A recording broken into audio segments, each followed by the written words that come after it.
Everybody. Welcome to episode 5 of Pillow Talk. Once again, we have a very special guest. I am super excited for this one, y'all. So, as always, Pillow Talk is some of the most honest, rawest conversations that you can have with someone.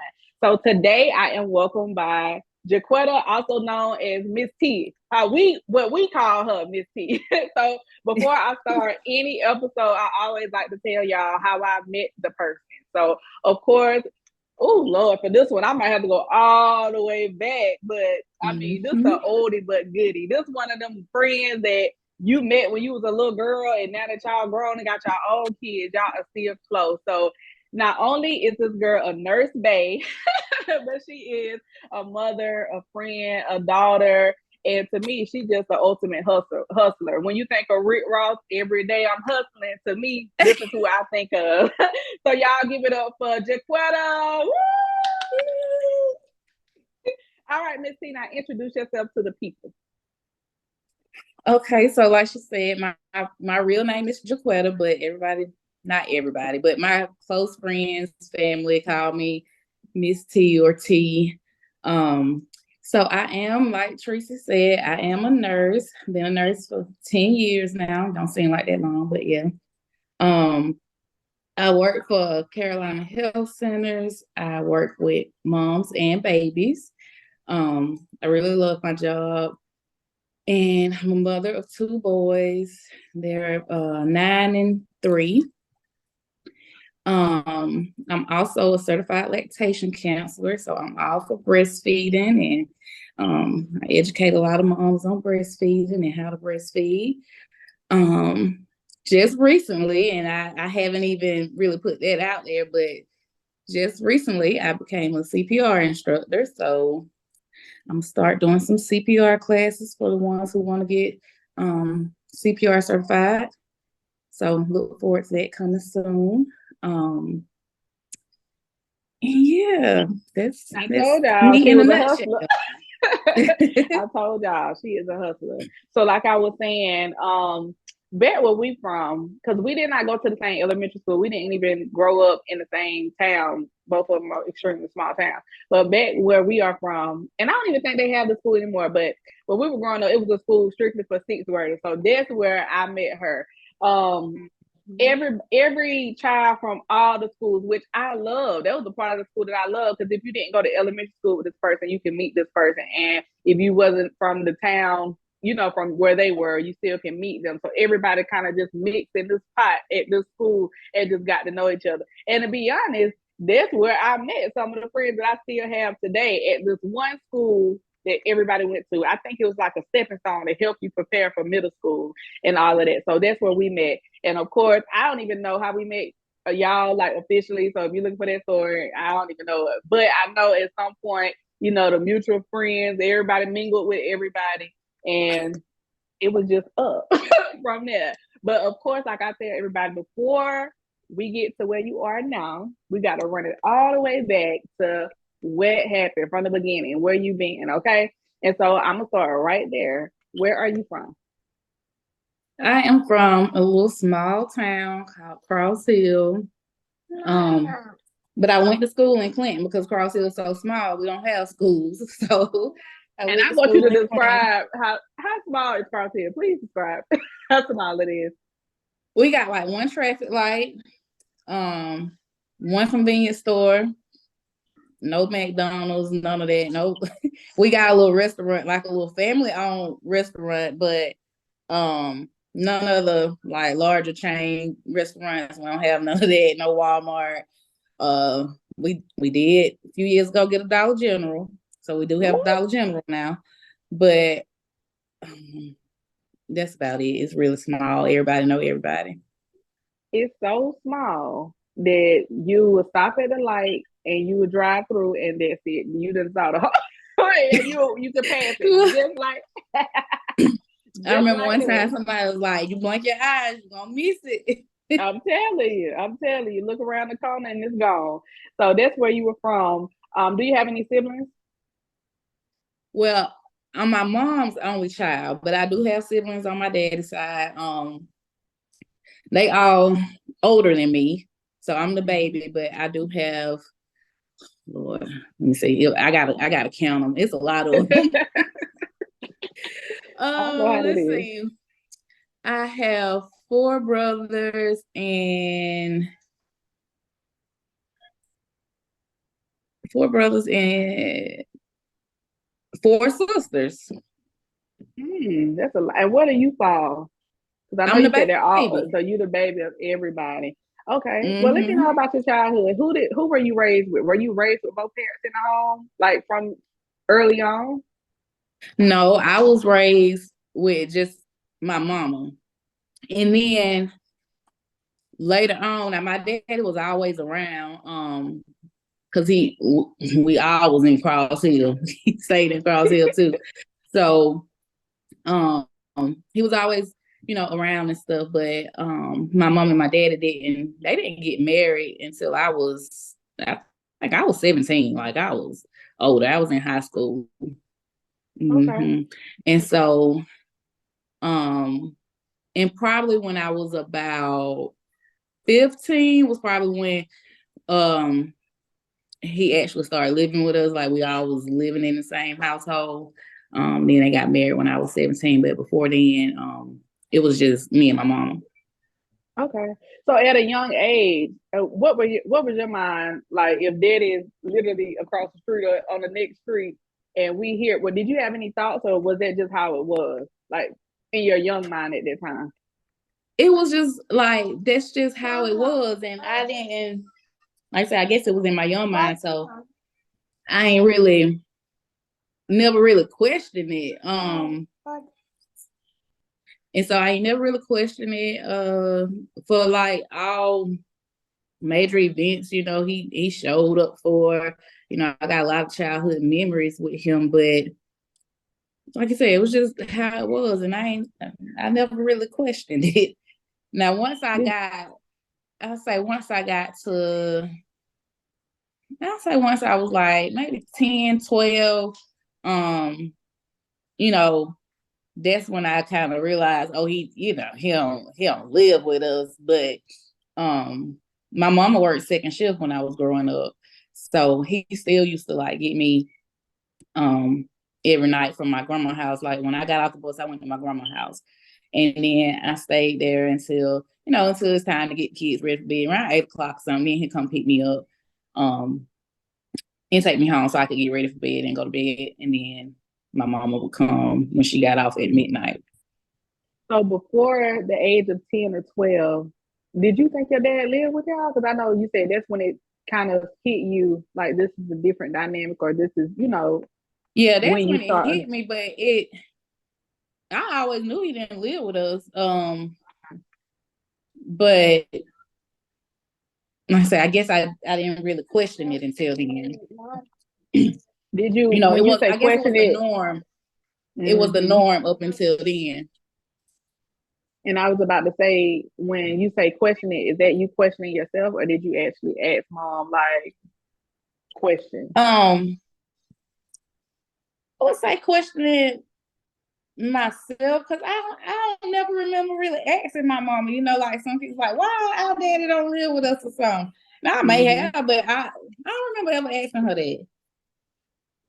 So you said around the age of 15, but we want to, before we get to that, how was your elementary school journey? Like, how was it for you? How was elementary school? Because you said you had to go to school in another town, of course, right? Because you said it was a little different because if I go back and remember, I said Cross Hill had one traffic light. Okay, so if you stayed like on one side of the traffic light, you went to what was known as East Side Elementary. Well, it's still East Side Elementary. And then if you stayed on the other side of the traffic light, you went to Joanna Elementary. Oh, I never knew that. Mm-hmm. So a lot of my cousins, like my first cousins, they went to Joanna, and I went to East Side, and I got two of my cousins they were like maybe 3-4 years younger than me. They went to East Side too. But I said for a minute, because they were younger than me, for a minute, I was like the only one in East Side, and my other cousins, they went to Joanna. So that was a little different, but I always remember having a good elementary school experience. I met a lot of friends in elementary school that, you know, some of them I still, you know today. Like I said, we all combined at Mark Denny, but I still know a lot of them, and you know, we may not talk every day, but I still see them every now and then. And describe your personality as a young child. What was your personality? How would you describe it? Oh, I was shy.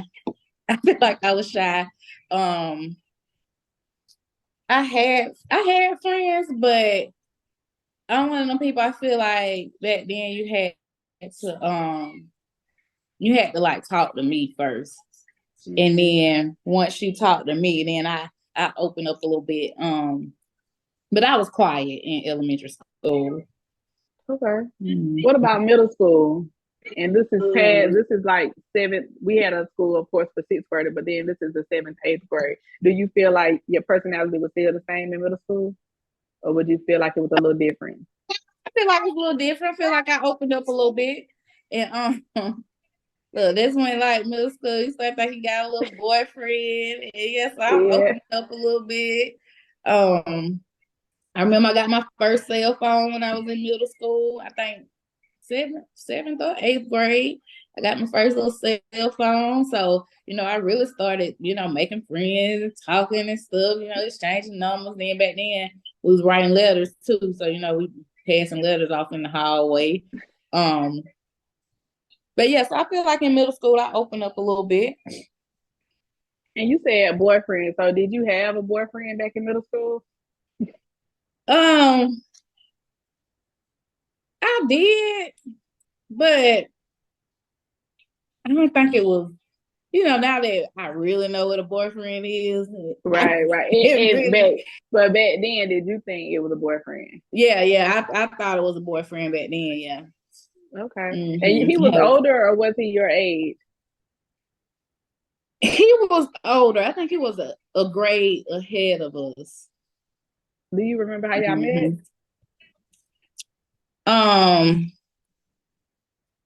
We met at school. Okay. And I know middle school is just so different than what how it was for us. Like I feel like now, you know, we had a couple of things that you could do, sports and like, you know, beta clubs. So it's so much you can do now. But were you involved in any of those extracurriculars? I mean, we didn't have much to pick from, but we had a few things. Were you involved in anything after school? Yeah, I remember first thing I tried was cheerleading. I did try out for cheerleading. I ain't make the team like at first, when I first went to middle school. And then I kind of just gave up on that. I never really tried out again. And with sports, I've never been a sports person, so I didn't play sports. But I was involved in like the beta club. What the other thing was called, student government or student something. Yeah, student government, beta club, like those different clubs and stuff. I was involved in those. Okay. That's where I remember you from. You was always in some type of group, some type of yeah, like organizations. Yeah, I did that because I guess I never really tried sports, so I can't really say it wasn't my thing, but I never did it. Now this is something I was interested in growing up. Like I remember I could never ride the bus because we always lived too close to the freaking school. That's the one thing I hated. And I used to always have to walk home. So that's why I would talk to everybody and it'd be like, man, it's like I'm like, I live right there. So how was it for y'all? Because I remember sometimes like my homegirls be like, I don't get home till 4 o'clock. They live in the town, but y'all live outside the town. What time did y'all get home from riding the bus? And that's about what time we got home. I think we got home once like I said, once we got to middle school and stuff, we got home around 4 o'clock, 4:15. If I remember correct. Because that's why I told you my mama worked second shift. So by the time I got home off the bus, my mama was already gone to work. Right foot. And then middle school, you said that's the time you were starting to become aware, of the living situation and understanding the dynamic of the family. Describe your relationship though with your daddy, because I think that you said earlier it was still like he was living with us. He was always around. He was always active. So describe your relationship, and this is about seventh, eighth grade with your dad. Okay. Me and my dad, we've always had a good relationship for as long as I can remember. Everybody said my daddy got me spoiled. I mean, I really don't think so. Even the other siblings, I remember a few months ago when my granddaddy on my daddy's side had passed away, and me and my sister, we was all at my mom and daddy's house, and they said that she was like the spoiled one, and she was like, and saying I was the spoiled one. But I think my daddy has been a good father to all of his kids. And yeah, we've had a good relationship. I remember one time he whooped me though. I was mad then. That's how you know you spoiled. You remember that one time. One time, my whole life, I only remember him whooping me one time. And I was so mad. I feel like this whole time being real mad at him. I was so mad. I want to call the police. Did you deserve the whipping though? Did you deserve it? You know what? I can't even remember why I got the whipping. Oh, but yeah, it had to be something. But I remember it was a good whipping. I said, oh yeah. He told That's me how you up, remember. and I was so mad. Well, yeah, you had to do something then. But that's all you remember. You were so mad. You just remember the ass cut. You ain't remember what you. I don't remember what I did. Now, around that time in middle school, how was your relationship with your siblings? I know you said they're all older. So were they in high school at this point? Were they already out of high school? Oh, they was out of high school. They all like 10 plus years older than me. Yeah. Now growing up as like I said, around 10, 12 was when I kind of started to I guess grasp what was going on, and and that's when I realized that I had other siblings. I didn't know before then. Why didn't you know you had other siblings? Because I guess because they were all older, and all of them have the same mom except one. And my daddy was married to their mom before he got married to my mom.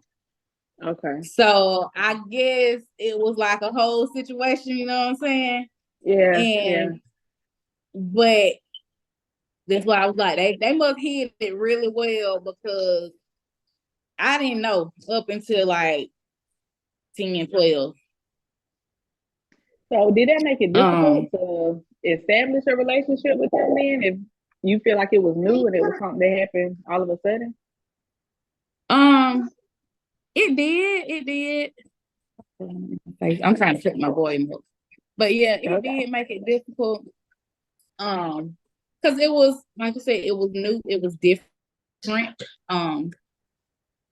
So I don't remember like my first time. I didn't meet like all of them like at the same time. But once, like I said, we all was in Cross Hill. So once I guess I came to the realization, that's when they, people start talking. My mom started telling me, well, yeah, this person is your sister, this person. And then like I knew these people, but I didn't know. You knew them already. Right. What did that make you feel? Did you feel any type of way? I just felt like wondering like, is they gonna like accept me? As like they sibling, and they all do. Now I do feel like it took a while for some, which is okay, because like I said, it's new, and I don't know when. I know when I found out about them, but I don't know when they found out about me. Right. Yeah. So. Okay. Do you remember that first conversation with the first sibling that you had? Because you already knew of them. They wasn't a stranger. It ain't like you looked right. on And Ancestry then at the I feel time. like um everybody kind of just, we never just hold on, am I blurry? Yeah, you blurry a little bit. I don't know what happened. So, and that's another thing. I feel like we never really had that conversation. It's just kind of like, does my sister now, does my brother now, that's my sister, like, but a conversation was never had, you know. Yeah. What about the first time you talked to one of them though? I mean, was it just like a random, like, hey? I mean, because you Now the trying to. one that I feel like the one that I became close with in the beginning, that was because, like I said, they all older than me. So she actually had kids that were the same age as me. And so I'm their aunt, but we're the same age, but we became close. So that made that relationship with her was, you know, easier because we would go to the football games, you know, that, like I said, was before we started driving and stuff. So she would take us to the football games on Friday nights, you know, different stuff. She caught, you know, asked if I want to go and things like that. With the other ones, I just kind of seen them whenever they come, you know, to my daddy's house.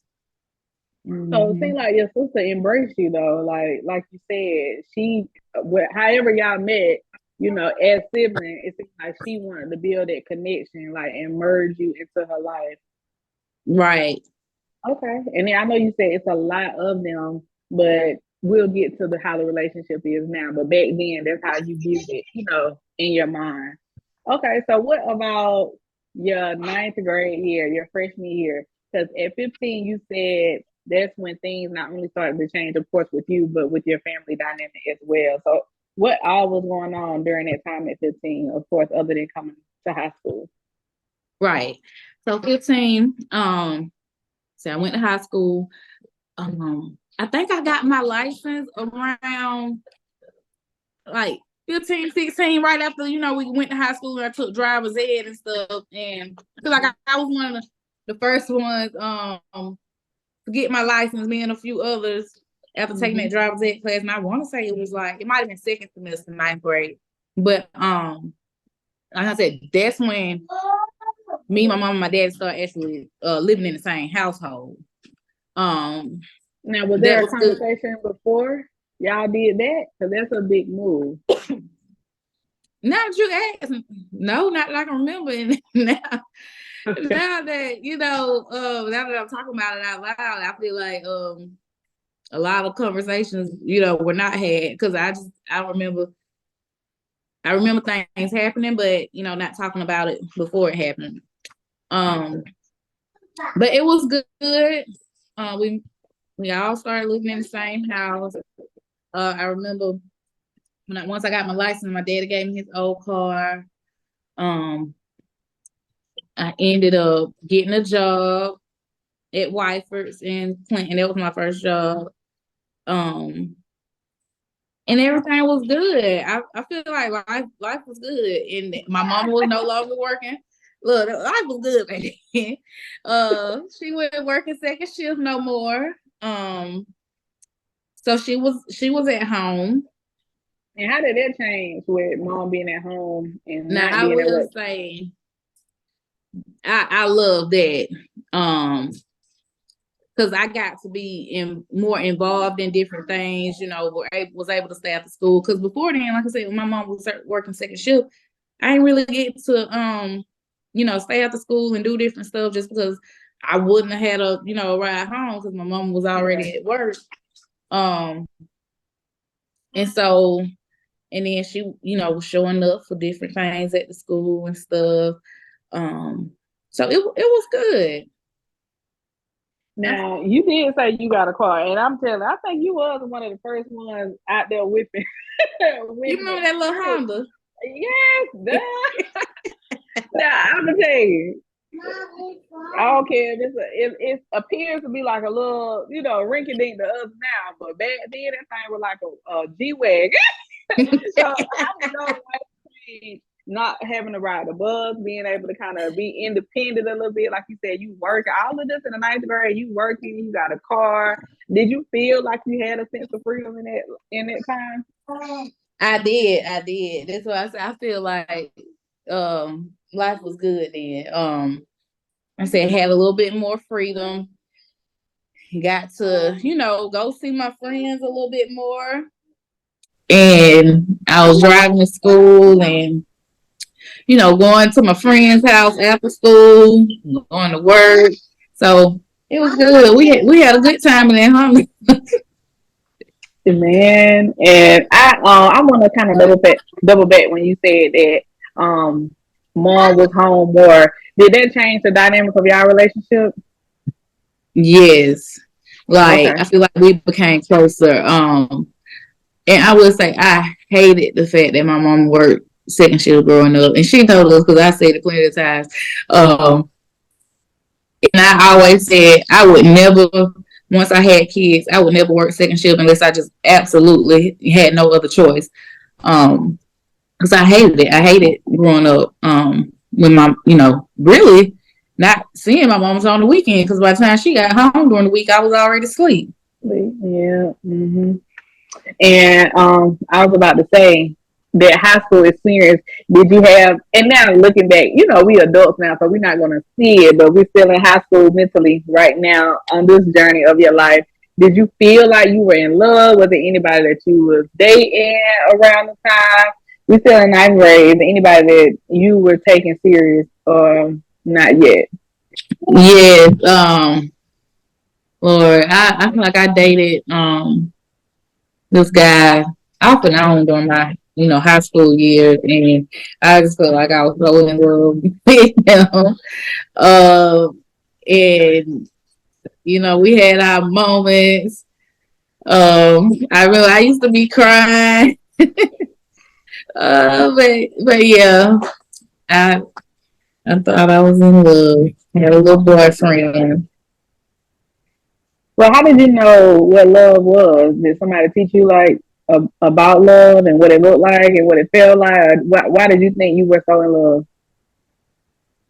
I feel like I knew how love felt just from my parents and family. I feel like I come from a close knit family. We all show each other love, and we have family gatherings and whatnot. Was always close to one another. Um, so I feel like that's where I learned about love from like family.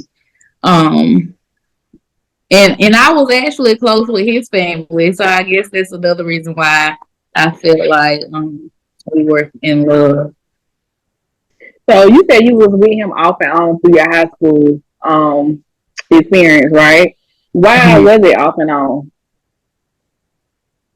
Off and on, just because it's high school, and you know, I don't know, he didn't want to be committed, and it's different girls, and you come to school every day. Like now, sometimes as an adult when you date, you might not see the person you dating every day. But being in school, we've seen each other every day. It was also, different females, different males. So you got a variety of people to choose from, really. Mm-hmm. Um,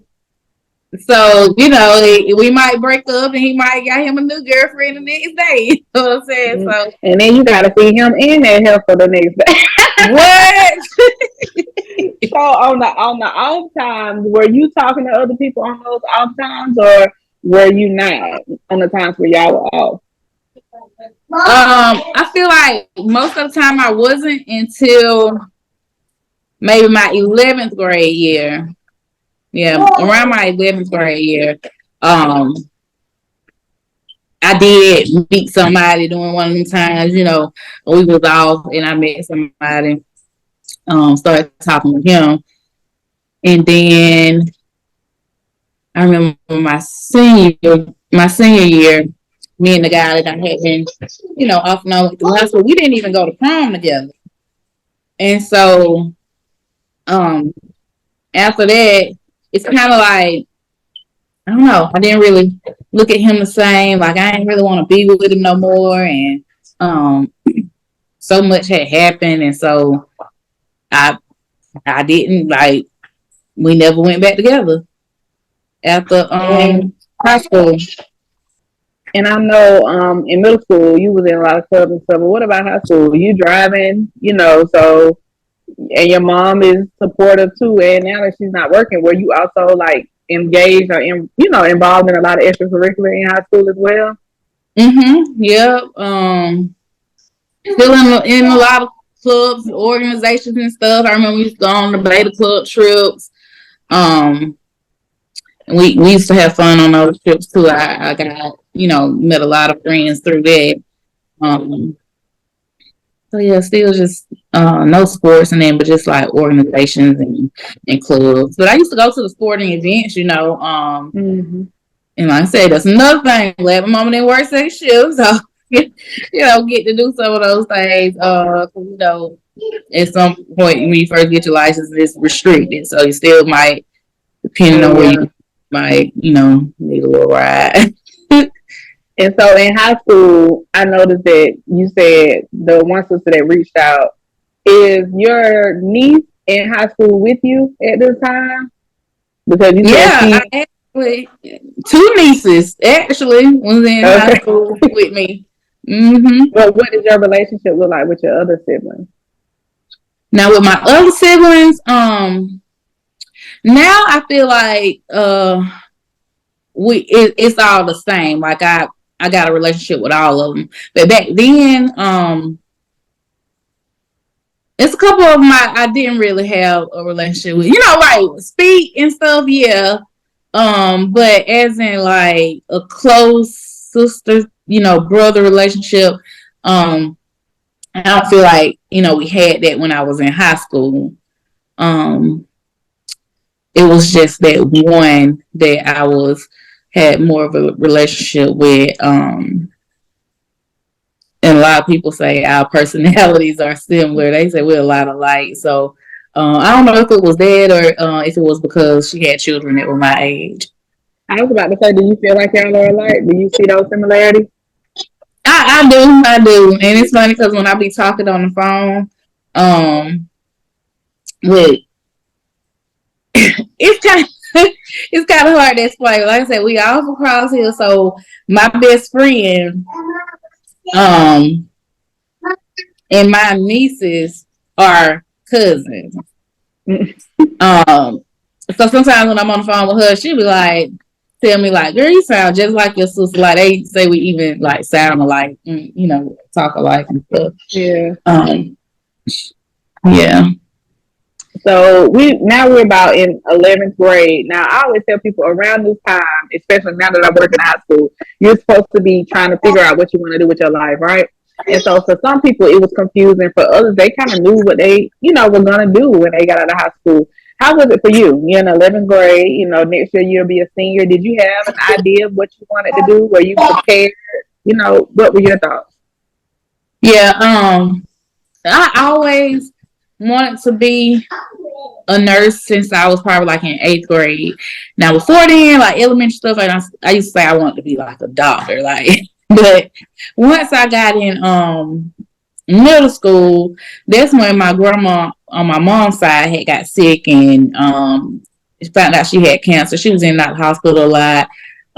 Had surgery, used to have like, nurses come out to the home and care for her. And I always, would be there because like I said, I went to my grandma's house after school and stuff. So I would just watch them and it just made me, I said, one day I want to do that. Like I want to help people and I want to take care of people.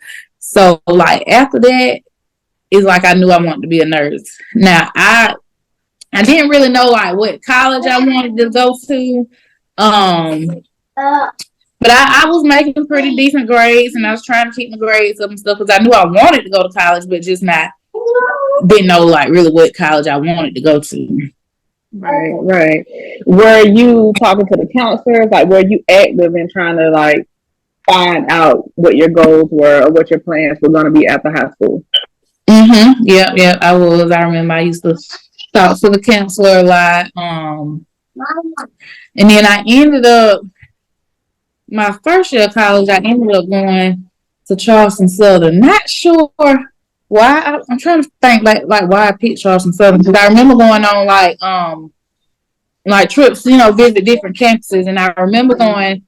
One of my top choices. Okay, one of my top choices was Coastal Carolina. So I remember going down there and thinking like the drive was too far. And then I had went to Clemson. I had did a little overnight stay with, I can't remember the name of the program, but they had a program where you could come do an overnight stay and go on the campus of Clemson and stuff. And I did that. And I felt like it was too big, like the school was too big. When I remember them saying like you don't really have a relationship with your professors, like you kind of just known by like a number, like because it's a big school. And I remember like thinking like, I wouldn't like that. Like, so I ended up choosing Charles & Southern. And I want to say it was because of some scholarship. That's why I chose there. But I will say I didn't like it there either. So, Okay. yeah, I did not like it, and so I ended up transferring after my first year. I remember saying like I'm gonna tough it out like this first year, and then I'm gonna transfer. And another thing. Go ahead. Oh, I was about to say another thing. I ain't gonna lie, I was homesick. I was like, I wanted to come home. Like, I was driving home every weekend, and on the weekends I wasn't driving home. My mama was coming down there, so but you ain't full. Yeah. I was gonna say, so you actually were one of those ones that went to college straight out of high school. So I want to ask you, kind of back up a little bit before you actually go to college. Were you nervous? Were you scared? Because you do come from a small town, and you don't see many of them like going far away. Because we have like colleges right there in Greenwood. We had a college right there in Clinton, so you didn't see many people like leave. So were you nervous? A little bit apprehensive about going so far away since you decided to go to Charleston Southern before you even left? Yeah, I was. And I remember just thinking, telling myself like it's gonna be good, it's gonna be a new beginning. You're gonna meet new people and just try to, use that to help me feel better about it. And like change is good. Like I said, I had said I was done with my little boyfriend, so I'm like, I'm going off to college, like I ain't with no ties, I don't want no boyfriend, no nothing, like, just ready for a new beginning and a new start. So I use that as my mindset going into it. Was there anybody else that you knew that were going? Because now is like, especially at the high school I work, they're not going to college if it's not at least one person that they know. So was there anybody that you knew that were going to? Yeah. I think it was about three other people that I can remember from our class that went to Charleston Southern. So yeah, it was some people that I knew. Now I don't remember having any classes with them because I know we were all like different majors and stuff. But it was some people I knew. So you said that. How was that? I know you said you toughed it out for a year. How was that year though? Did you like some things about it? I know the distance was a thing, but did you overall? How would you say your experience was? Now the actual city of Charleston, I loved. I liked that, but I just didn't like the school. It was too many rules. Because it's I'm not mistaken, a Christian school. Which I should have took that into consideration before I went down there, but right. I didn't know there would be so many rules. I I will say their nursing program, I didn't even get to the point where I applied, but just from meeting with my counselor, it was like I knew it would be so hard to get into because it was a smaller program, so they was only taking like maybe 40 students, so they ain't like very competitive. And I'm like, dang, I just didn't. Not that I was doubting myself, but I just knew like this is gonna be tough. So, and then I'd say my first semester was okay. That's when you kind of, you out there, you get into, know the city and partying a little bit, meeting new people, new friends and stuff. And then that second semester, I really don't know what happened. I do remember me and my roommate fell out. And was it somebody you already knew, or was it like a stranger? Mm-hmm. Like, okay, yeah. I didn't know her before then, but we fell out over just like it was petty, petty stuff, and I feel like it was something that could have been, resolved, but now that I look back on it, I feel like I was being stubborn and she was too, and I was, I ain't backing down. We spent on business till we dead. Yeah, so I'm like, now that I look back on it, I'm like, no petty, but I'm like, the so small. So how was y'all walking by each other in the room and not saying? Girl, not saying a word, rolling our eyes and anything. Oh my gosh. Oh yeah. And no, it was to the point where I ended up moving rooms. Yeah. So that second semester I ended up with a new roommate, and she was actually really cool. She was a nursing major as well. And she I can't remember where she was from. But I remember she was really cool, but she did have a boyfriend, so it was like her boyfriend was together all the time. So okay. So that kind of made me like in the room by myself all the time. That's what I'm saying. Then I got a little alone. Then I was ready to go home, So and I had a roommate like that, and I went to kind of like a semi-Christian school myself, and we sneaking the boys in and out. And I remember my roommate boyfriend got kicked out of his house because he was living somewhere else, and he had his shit in our house, like in our little apartment. And I remember stepping over him, and I'm like, hold up. I was like, girl, how long are we going to have this going on? It got to the point where I was sleeping on the couch, and I was like, I hate to snitch, but I'm about to tell on him. He was there weeks and weeks and weeks. And so when your roommate got a boyfriend, I definitely understand, because it's like, all right, they gonna, their boyfriend gonna come over, but yeah, my roommate took it to the extreme and had him living there. I was so happy when they got into it. And I was happy that she threw all his shit out, because I was like, girl, I needed the TV, but she threw all of it out. And I was like, boy, I was glad. I was like, hey, I can get my bed back, because I didn't want to sleep in there, and he on the floor, and I don't know him like that. And so yeah, I was just out. But yeah, the roommate situations, and looking back on what I know now, I definitely would have chose my roommate. Because now they let them like look on social media. They talk to each other. You able to like do this like video chat to get to know your room. We didn't have all of those options back then. Right. You literally walked in the room and was like, "Oh hey," and so it just was like what it was. But you say you end up transferring. What school did you transfer to? I ended up transferring to USC Upstate in Spartanburg. So it was closer, but it wasn't like right at home, but it was closer than Charleston Southern. So yeah, I ended up transferring there. And so how did you hear about this school? Like, did somebody tell you? Did you? It was a couple people from high school that had went to USC Upstate too. One of them was my good friend. She was up there, and she was telling me, it was straight, So I applied.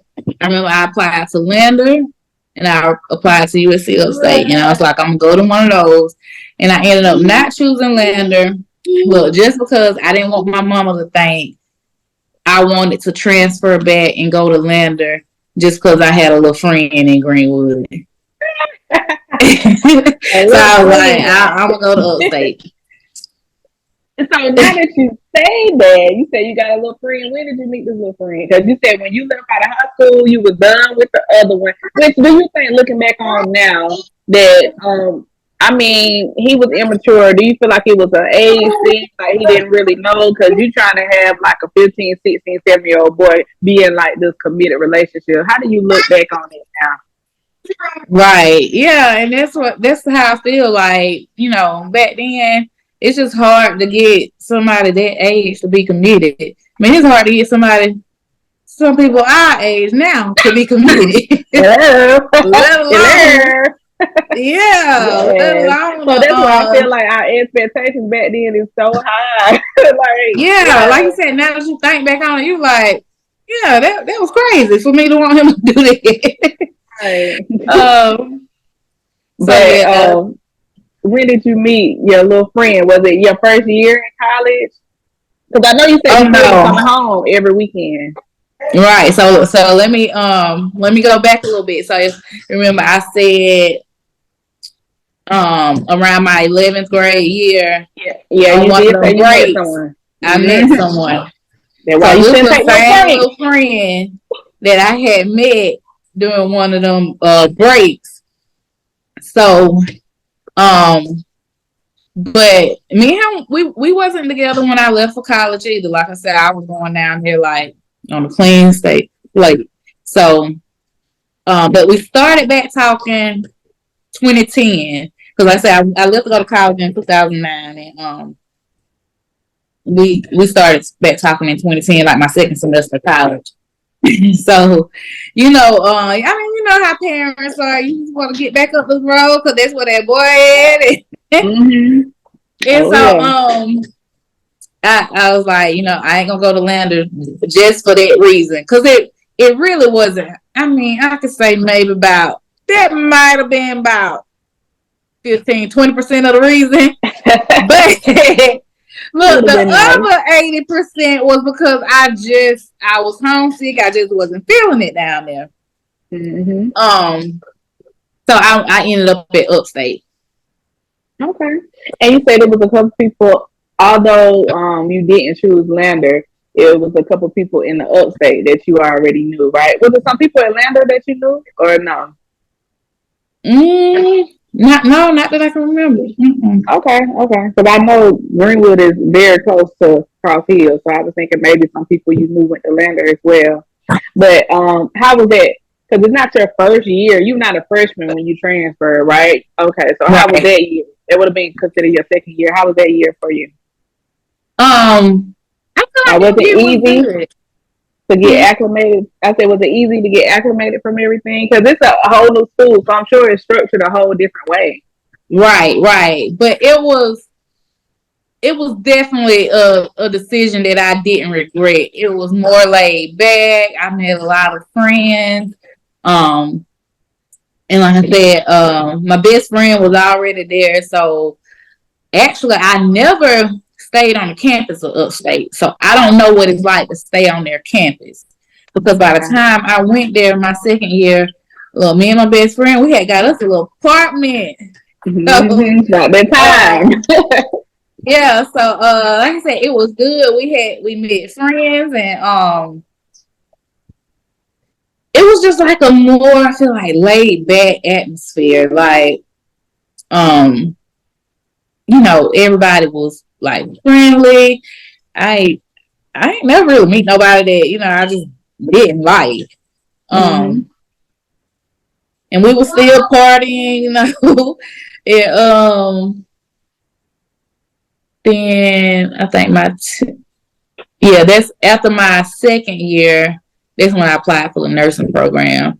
So yeah, once I got into the nursing program, the dynamics did change a little bit. Things did get a little bit different because I feel like I was only with the nursing people then.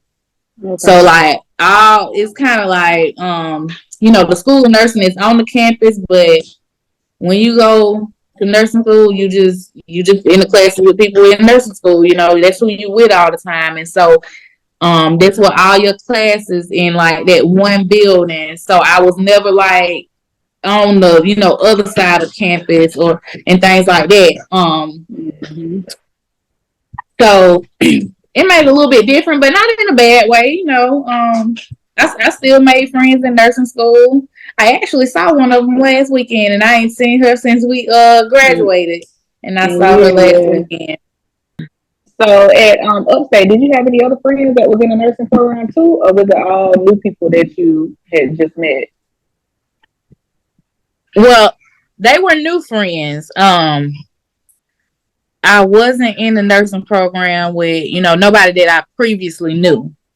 So it's like there was like something, a whole new, like you got to meet new friends and stuff. Like I remember going to orientation, like first day of orientation for the nursing program.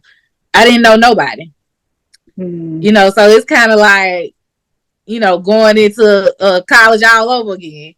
Hmm. So I did have to meet new friends once I got in nursing school. And for somebody that's thinking about getting into a nursing program, or just like you were in middle school, knowing that the medical field may be their passion, how is the nursing program? How was your experience? Was it hard? Was it difficult to adjust to? How would you describe it? I will say, it was difficult. Like it's not an easy journey, but I tell people all the time, if that's your passion, that's what you want to do, do it, and it's something you just gotta be committed to, and you gotta stick with it and be dedicated. I be telling people if I can do it, anybody can do it. Cause it be them times where you want to give up. You want to be like, forget this. I can just do Mm-hmm. something else. But when you stick it out and get through them tough moments, that's when like you really want to be a nurse. Um, and it's not for everybody. It's not for everybody, but you got to have the compassion for it. So yeah, I'm that's what I definitely tell people. glad that you said that because I mean, like you said, with the women that were taking care of your grandmother, you want people to have passion for this, especially this career path, because they're going to be taking care of your loved ones. They're the ones going to be helping you deliver your children. And so, if I know that you're just ready to go and get off of work, you're not going to be compassionate with me. You're not going to be patient with me. You're not even going to understand my pain or nor care if I am in pain. So yes, it needs to be something you're passionate about. But during your time in nursing school in that program, did you see people come and go? Did you see people? I know in my program, I saw that a lot. At one point, it was a revolving door. So how was it for you? Yes, I think after, like I said, we went to orientation, and second after that first med, they call it med surge one. We went through three med surge classes. I think my nursing class lost like 15 people. That's a Mm-hmm. lot. Do you think because of how difficult that class was? Yep. Oh wow! What made you keep going? Because you said it was hard. Mm-hmm. And like I said, it's just always what I want to do, and I'm one of them people where once I'm in it, I'll be feeling like I ain't no need of backing out now. Like once I start something, I'll be determined to finish it. Like Right. I'm in it now. Like I don't want to have to you know figure out what else I want to do, then start that. That's a whole nother process. So yeah, I stuck it out. I stuck with it. And what kept you motivated other than it being your passion as being consistent in it? Like, what were some of those things? What did you study? Did you join groups? Did you vent to the people that was in your program? What were some of those things that helped keep you motivated to want to do it? Yeah. Like I said, we had study groups. And I studied a lot by myself too. Um, But just the people in nursing school that I had got close with, I feel like we motivated each other and pushed each other to keep going, and then I give up and stuff. So about second, third year in college, what is your love life looking like? Are you still single but just got this friend? Have y'all gotten in a committed relationship at this point? Yeah, at this point, I'm in a relationship, but I'm not in a relationship with nobody that goes to the college. So the person I was in a relationship with, like I said, he was back in Greenwood. Um, so that kind of made it difficult. Because on the weekends I was either going to Greenwood or he was coming to Spartanburg. Um, but yeah, so that was who I was in a relationship with. Was it easier to be in a relationship with somebody that you didn't have to see on campus or didn't have to worry about crossing paths with? Because I know with a lot of girls I went to school with, that distracted them from actually doing their work. And they were smart girls, but they was all in relationships. So I saw them get distracted by that relationship. Was it easier for you Mm-hmm. since you didn't have your relationship on campus? I think so, because that really does make a difference. Like where your head at, what you focus on. So like I said, because he wasn't there, and then the times that we did go through stuff, I don't know, I guess my mindset, I was determined, like I said, to get through college. Like if I felt like you making me lose focus of what's important, then I gotta cut you off. Like I gotta I gotta get through this first. And then and when I think back on it, I'm like, my head was in the right place. Mm-hmm. At some points I might have thought that it wasn't, but like I was not gonna let him, take my focus off of what I had going on. Now, what I will say is, since you not walking in the class with nobody, since you not holding nobody's hand, since ain't nobody heard who you, I know it had to be people hollering at you because they don't see, you in a relationship. And like you said, at this point, y'all have moved off campus, so even when your boyfriend is coming up for the weekend, they're not seeing it. The dudes who are on campus. So, how was that like? With I guess trying to turn people down or like trying to explain or how was Mm. that as far as and did your boyfriend feel like you were doing something? Like did he accuse you? Because it can be hard for guys who are not in college to understand college life because people really think college is partying, playing, like those type of things. So Right. how did you kind of navigate both? Yeah, I kind of, like I say, I turned them down. A lot of people who tried to, talk to me ended up just being like a homeboy. Mm-hmm. Um, I had a lot of, just male friends that, it just didn't go that far. So you became like my homeboy. And my boyfriend, like I said at the time, like I said, he was, like, I know you're talking to somebody, like, I know you're talking to somebody, like you around all these people. Mm-hmm. But I really wasn't. And now that I look back on it, that's probably one of the college experiences that I, didn't experience. Like you said, wasn't walking around campus holding hands and, you know, those different experiences you get when you actually dating somebody that goes to the same campus as you. So I never got to experience that part of college. Mm-hmm.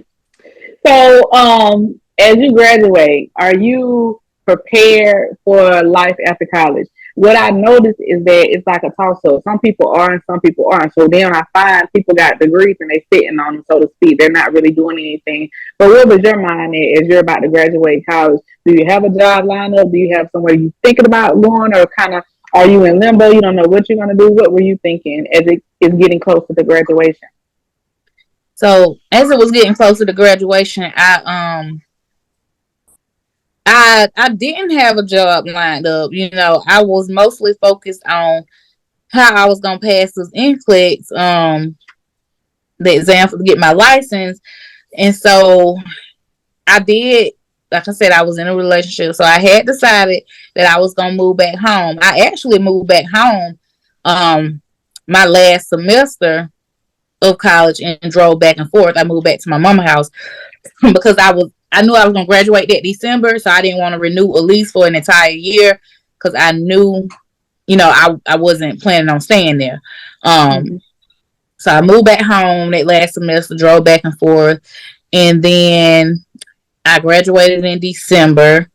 Um, I had like this, traumatic experience. Like one of my nieces that I told you I went to high school with, that next month in January, she got killed. So that happened like right after I graduated college.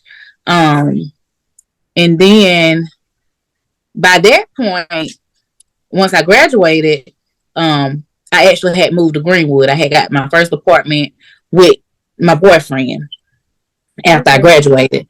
So I was living in Greenwood, but I had yet to take my state boards. I hadn't taken them yet. Once I took those, no, let me back up a little bit. So after all that happened in January, in February, I found out I was pregnant. So, okay. Yeah. So, when I went to go take that exam, nobody knew I was pregnant but me and my boyfriend.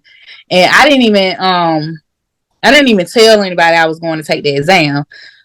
And the whole drive to the place where I took the exam at, I was just praying like, Lord, please let me pass the exam because I'm pregnant. Like I gotta get a job. Like I'm about to have a baby to take care of. So yeah, so my first nursing job, when I started my first nursing job, I was about 3-4 months pregnant. So let's go back to when you found out that you were pregnant. Because how old are you at this time in your life? I was 23. So very young, right? And so, what were you thinking when it said? Because I always tell people you can run from it, but when it's in your face, what was you thinking? What was those thoughts going through your head? I was like, I'm thinking like, am I ready? I just graduated. Like I said, am I gonna have a job? Because at that point I didn't have a job. Like, how I'm gonna take care of this baby. And had you decided how you was gonna tell your parents? Because you said you and your boyfriend was the only one that knew at the time. Were you thinking like, I'm away? I didn't know how. I didn't know how I was gonna tell them. And I think I was just like, we was on the phone talking. Me and my mom was on the phone talking, and I can't remember exactly what we was talking about, but it was something like do with like grandparents and stuff like that. And I was like, yeah, cause you about to be a grandma too. And she was like, what? And let me tell y'all, if she thought I was gonna do this pillow talk and not talk about this memory, she out of her damn mind. So I'm about to tell y'all that she said she might have a shy personality, but more don't play, okay? I remember in high school, oh man, it was late. What time did we come back? And was it a school night?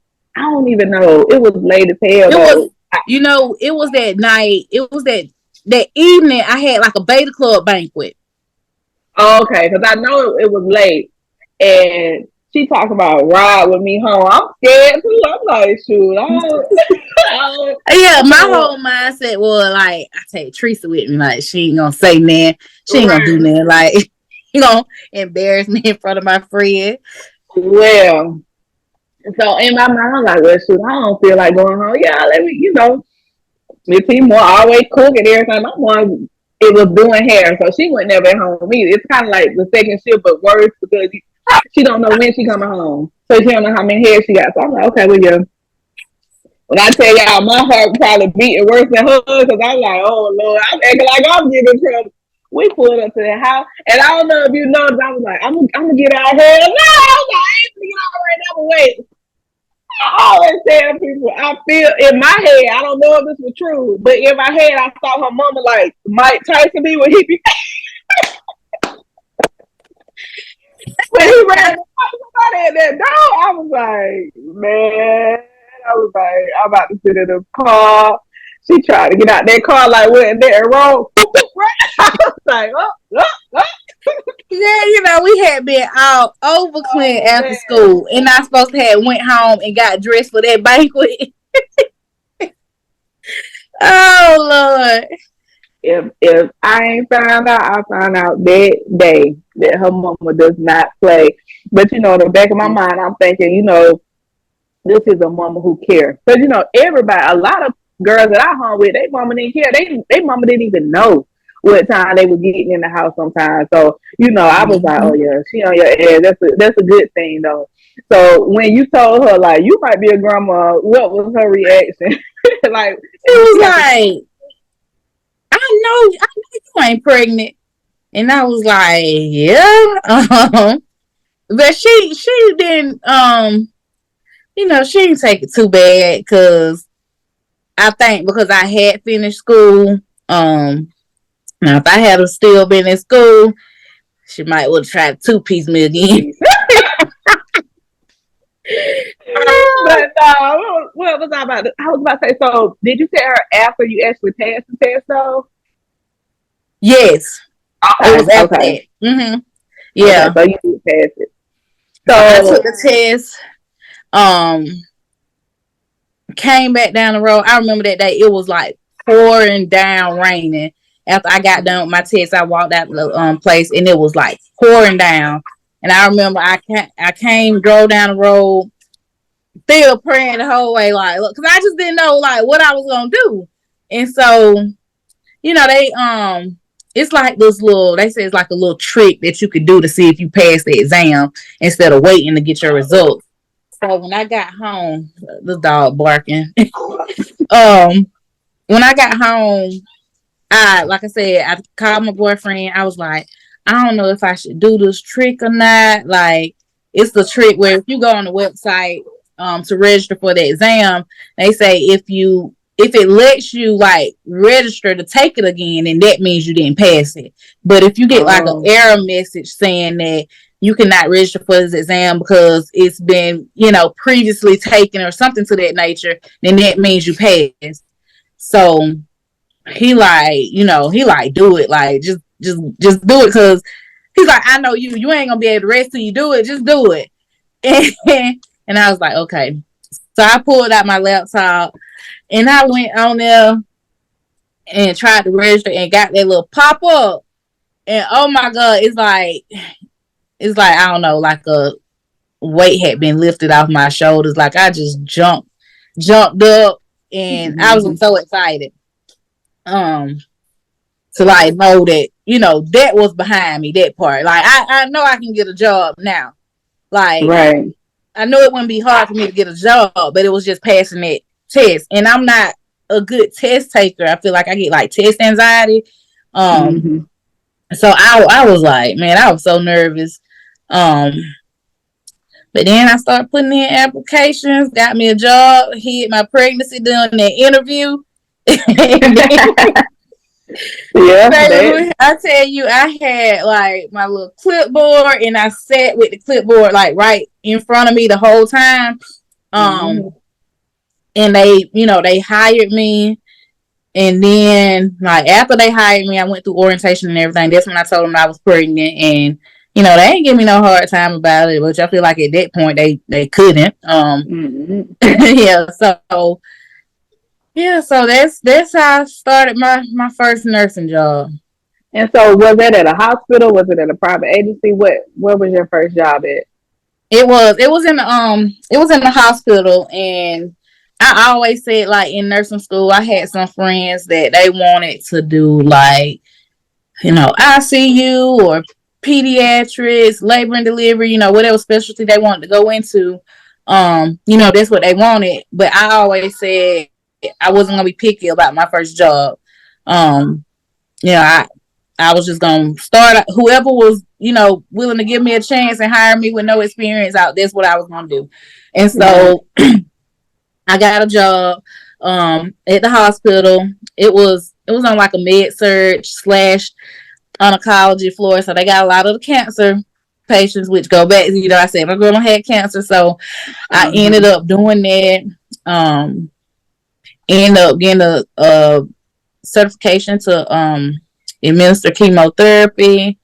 I worked there for about 4 years.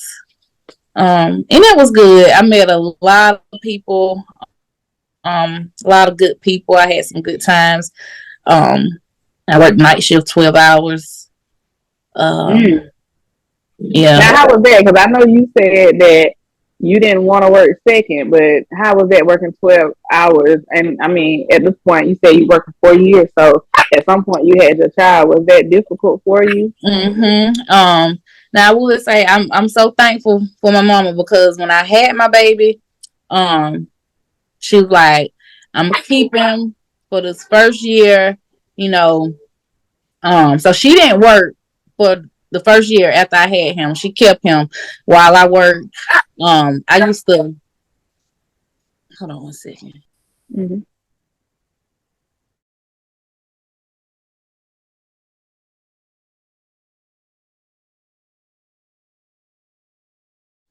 Okay, so she kept him while I worked. So basically, I used to work like Monday, Tuesday, off, Wednesday, Thursday, Friday. So like, I would take him to my mama's house like that Monday night. I would go work 12 hours, and get off, go home and go to sleep, and then wake up like a few hours ahead of time, where I would have time to go see my baby before I went back in for the that second shift. And so it worked out, and like I said, he was a baby, so I feel like the time that I was missing was the time that he was asleep. So, and like I said, I did it for 4 years. So by the time he turned 4 and started going to 4K, that's when I got a first shift job. And I'm still at that job now. I left the hospital in 2018 and went to where I'm at now, and I work like 8 to 5 now. Now, during that time when you were working at the hospital, this was your, first job straight out the gate in college. What is your relationship looking like with your siblings? Do you feel like you were getting closer to your siblings? Because I know that y'all experienced the grief and loss together. Do you feel like that connected you to them? Yeah, I think it did. I feel like our relationship, like you said, got a little bit closer. And it was actually, well, the sister I was close with, it was actually her child. So, it did, bring everybody together. And I know you said your mom played an intricate role in raising your son. And describe your dad's relationship with your first son too. Oh my god, that relationship is like, it's really good. Like, he loved his papa. They call my daddy Papa, and he is really close to his papa. Yeah, they got a really good relationship. They do everything together, because that's who was having to pick him up from school, because my mama went back to work. I say after that first year, she went back to work, and so when I did start my other job, and my son went to, K4, my daddy was picking him up from school every day until I got off at 5 o'clock. So they was spending a lot of time together, just doing stuff out in the yard, going fishing, and like all those little things that I feel like help build a relationship. He would be, I get off, they'll be outside in the yard raking leaves, and cutting grass, all kind of like that, stuff, that outdoor stuff. That country stuff. Yep. But that's what Papa's are for. So I want to look back on that first job though before we move on to the second job. During that experience of working at the hospital, you living with your child's father at the time, because he now your child's father on top of being your boyfriend. how was it hard navigating being a mom, working 12 hours, being in this relationship? Did you have a lot of bumps? And because I mean, this changes things. You ain't on a college campus anymore, and just having him come up to your apartment y'all are living together. So how was that? Especially during that first year.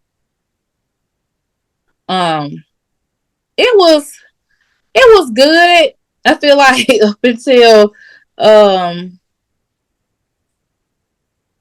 don't know, maybe like, and it was maybe after the first year. Because once the baby came, and like I said, a new baby. This was my first child, but it wasn't his first child, but it was the first child that he had actually, you know, saw born. Like he was there for the birth. So I feel like that kind of connected them, and he was a good father. I remember we came home from the hospital, and he gave him his first couple baths at home, or little wash ups, because Mm-hmm. I was just so nervous.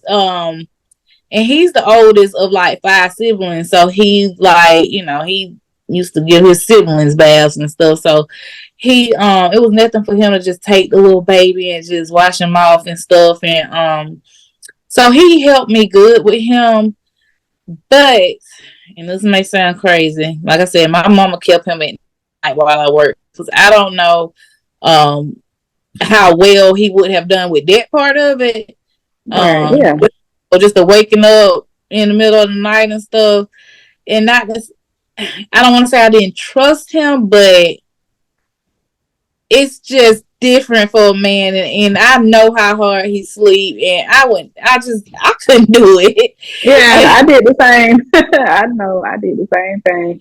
And we was on opposite shifts. So he would be like, "You can leave the baby with me." I'm like, I'm taking it to your mama's house. I'm like, And when I couldn't, I had to leave, she would come and get the baby. Like, we swapping out. Like, I'm leaving, she walking in the house to get him. It's like, no. And you just don't want to take that risk. You're not saying that they're not capable. We know that they are fully capable, but we just don't want to take the risk. And so after your son gets in 4K, is that when you decide, like, okay, I want to, be active, even if it's just 4K, you decide to change your shift? Yes, because like I said, I was once my mama went back to work, my son did go to like a little pre-K half day program, and I'll never forget, one day I was having to like get off, go get him, and then drop him off at the little half day program. Like I said, it was half day, so at 12 o'clock I had to go back and pick him up. So I used to like, up out my sleep to go pick him up. And I remember one day, like, I was so sleepy that I almost like hit the car in front of me.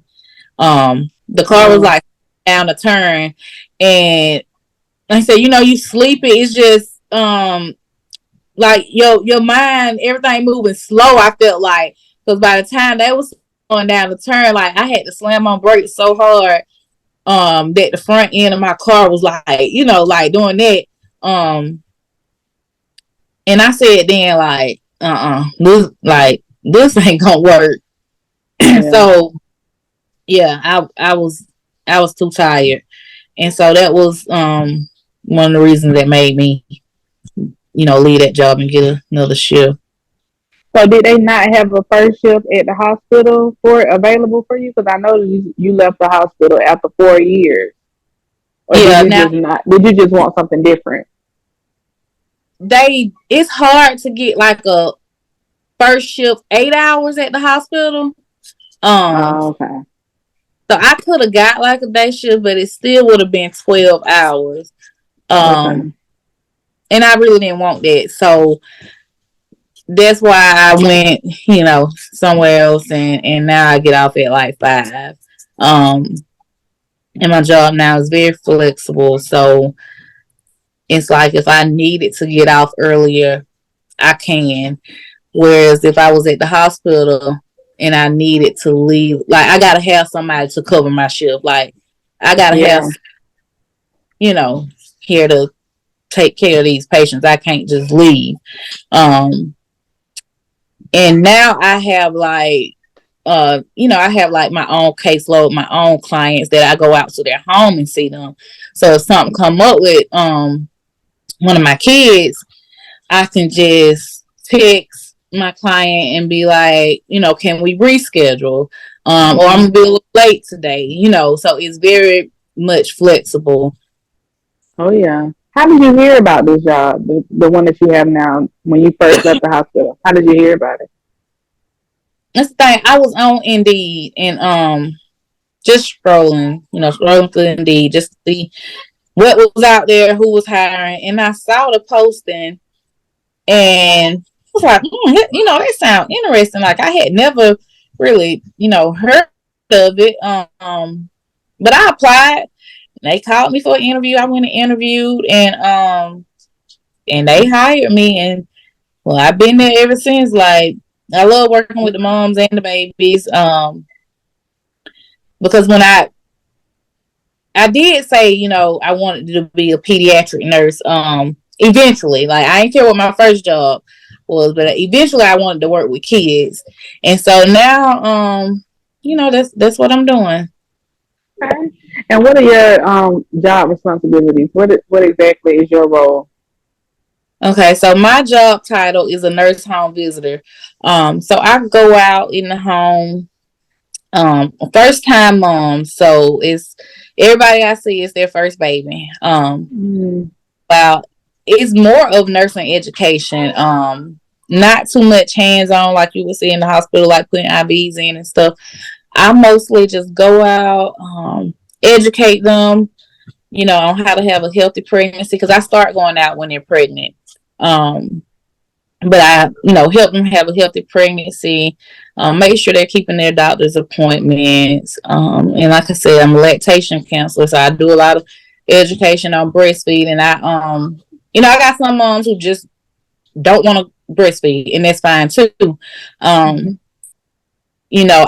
basically like lead off of their goals and what they want as a parent. And just try to help them, be the best parent they can be. Like I said, I've been a first time mom, so I know once I became a mom the second time around, I've done a lot of things differently because, I learned. So I know it's a lot that you don't know as a first time mom. So I just, try to educate them. And then I do like check their blood pressure, make sure they ain't got no, blood pressure issues or gaining too much weight. Once the baby comes, I do a lot of developmental stuff. Make sure the baby meeting milestones. Make sure the baby gaining weight appropriately. Okay, so they still are on your caseload even after they give birth. Okay. For 2 years, I go out and see the same people until their baby is 2 years old, and then wow. So I build relationships with these people. I got one client now on my caseload. Like, I went to her house and I saw like drawings, like artwork on her walls, like, as her decoration. I'm like, that look good. Like, where you did that? And she was like, oh, I did it myself. And I was like, really? And I'm like, you so talented. Like you can actually sell this stuff. And she was like, yeah, but I don't know a lot of people and I don't have a lot of friends, so I don't really, know where to start. And when I tell you, she just thanked me like last week because I've sent so many people to her. She's been like designing clothes, like, if your baby having a birthday party, she'll design their outfit.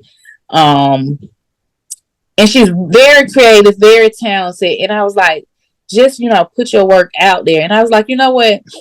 I said, my son's birthday coming up. I was like, I'm gonna let you make his outfit for his birthday.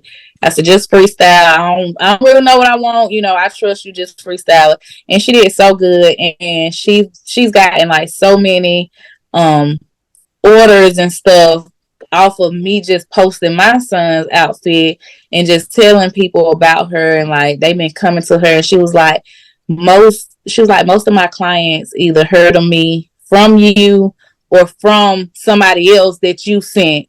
And she was like, I just thank you for that, because so what I'm trying to get to is I encourage them to try to, reach their goals. And Oh yeah. Oh yeah. and That was one of the best that's things about being a social worker. Like it's as a case worker, case manager, however you want to put it, you go beyond what your job responsibilities are. Like that right there, she's gonna remember that forever. It had nothing to do with you checking her vitals and her blood pressure. It had everything to do with you increasing her confidence and her abilities, and her believing in her worth and herself and her passion. And that's the stuff you can't put a price on. Like, and so the fact I didn't know that you keep them, for that long. So the fact that you're building, yeah, relationships with them, and then when it's time to leave, like I really miss some of them, and like I get relationships with the kids, because I'm there, a newborn till they 2 years old, and yeah, I built some good relationships, and I've had some good clients that started out, because one of the guidelines for the program is like, you gotta be kind of like low income, things like that. But I've had people that once they baby turned 2, I've had some that one girl, she had graduated Piedmont, said she was a respiratory therapist. I had one that was in nursing school. I've had 2 school teachers. So yeah, so they, just that encouragement. I like that piece of it too. It's nursing, but it's a whole different type of nursing. Like a typical hospital nursing. right? You definitely touching lives. But speaking on your children, how many children do you have? What's their ages, and what are their names? I have 2 boys. The oldest one is Aiden. He's 9. The baby boy is Ashton, and he's 3. So, with your kids' childhood and your childhood, what do you notice that you're doing differently? Like, what are you trying to correct that maybe you didn't have, or what you wish you wanted to have a little more of? Um, Conversations. Like I said, I feel like I said, as I grew up, a lot of things, were not talked about. It just kind of happened. And I always, like, when I pick my kids up from school, which I tell them they lucky, because I rode the bus. Like, I was never a car rider unless I had a doctor's appointment or something like that. But my oldest son, he's in 3rd grade, and he's never rode the bus. So I'm thankful for that, because that gives me a chance to, when I do pick him up, I ask him, how was your day? And I don't want to hear no good, like, we finna talk about it. Like, what was your favorite part of your day? What was your least favorite part of your day? Like, what happened today?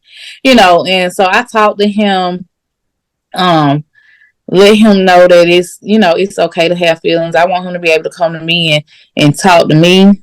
And I know I know everybody else didn't hear it, but when he came in not too long ago, he just told me the whole story about something that happened. So he's gonna talk to me and tell me, and his personality is a lot different from mine. When I was in elementary school, I feel like he's in elementary school in 3rd grade, and he is like a social butterfly. Like, he does not meet a stranger. He can adapt to any situation.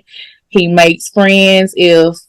If there's a new student that comes to his class, he's gonna befriend them. Like, he don't want them to feel left out. He don't like no bullying. He actually got in trouble last year about something that had nothing to do with him, but he was actually taken up for somebody else. I mean, I see it as a good thing and a bad thing, Right. So I had to explain to him, why this is a good thing, and why sometimes, you have to mind your business too. But I understand, I was proud of him for standing up for that kid, because that kid had some like developmental delays and stuff going on, and Mm-hmm. and he stood up for that kid. So I was proud of him for that. So he's a good kid, yeah.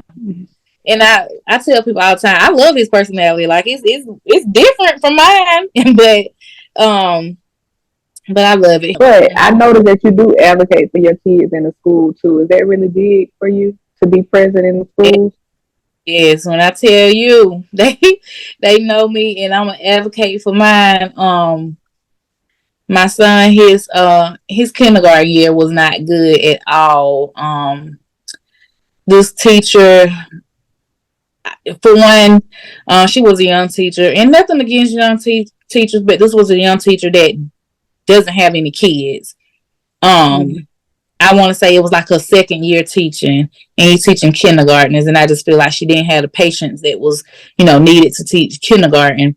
And I mean, and I can see that, because it's hard to, especially when you don't have kids, like you don't really know how much patience is required to deal with kindergartners. I don't even know if I would want that job. Especially not one, but like 10. So yeah. Yeah.